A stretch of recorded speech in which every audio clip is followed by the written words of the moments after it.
News, सच जरूरी है। नमस्कार, आप देख रहे हैं MNS न्यूज लाइव। खबरों की शुरुआत से पहले एक नजर आज की खास खबर पर।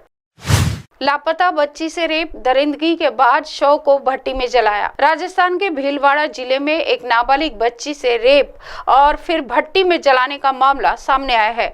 बच्ची के कड़े और चप्पल कलबेलिया समुदाय की भट्टी के बाहर मिले हैं। बच्ची की हत्या और जलाने की सूचना के बाद पुलिस ने जांच शुरू कर दी है। पुलिस ने 3 आरोपियों को हिरासत में ले लिया है। राजस्थान में भीलवाड़ा जिले के कोटरी थाना क्षेत्र में बुधवार से लापता एक नाबालिग बच्ची के साथ रेप और फिर भट्टी में जलाने की सूचना मिली है। बच्ची के कड़े और चप्पल पास ही जंगल में एक कोयला की भट्टी में बाहर मिलने से सनसनी फैल गई है।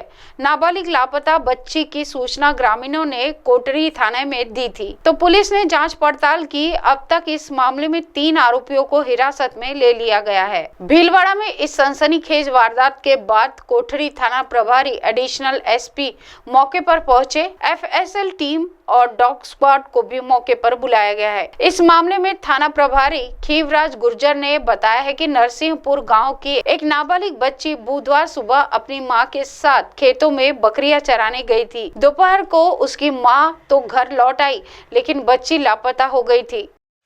अगली खबर, अजीत पवार के बयान से महाराष्ट्र में क्यों छिड़ी चर्चा। कुछ दिन पहले अजीत पवार ने अपने समर्थकों के साथ मिलकर शरद पवार से बगावत की थी।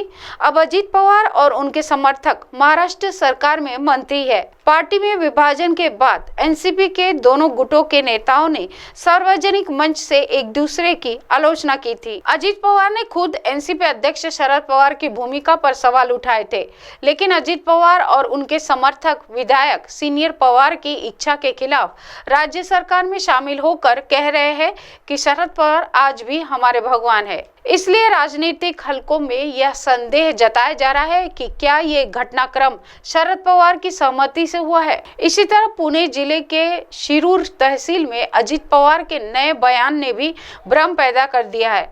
अजीत पवार शिरूर के पूर्व विधायक दिवंगत बाबूराव पार्चने की स्मारक का उद्घाटन करने के लिए आए थे। कार्यक्रम में बोलते समय अजीत पवार ने अपने चिरपरिचित अंदाज में भाषण दिया। उन्होंने कहा कि शिरूर तहसील में शुरुआती समय में चुनाव प्रचार के दौरान यह कहा गया कि पोपटराव साहब उम्मीदवार है और बाबूराव मेरे उम्मीदवार है, लेकिन मैंने उस वक्त भी पूछा था कि साहब और मैं अलग अलग हैं। अजीत पवार ने कहा है कि हम तब भी अलग नहीं थे और आज भी अलग नहीं है, इसलिए चिंता मत कीजिए।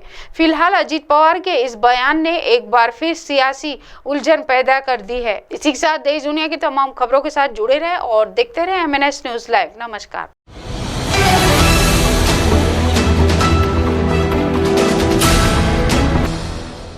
ये है MNS न्यूज नेटवर्क और आप देख रहे हैं MNS न्यूज।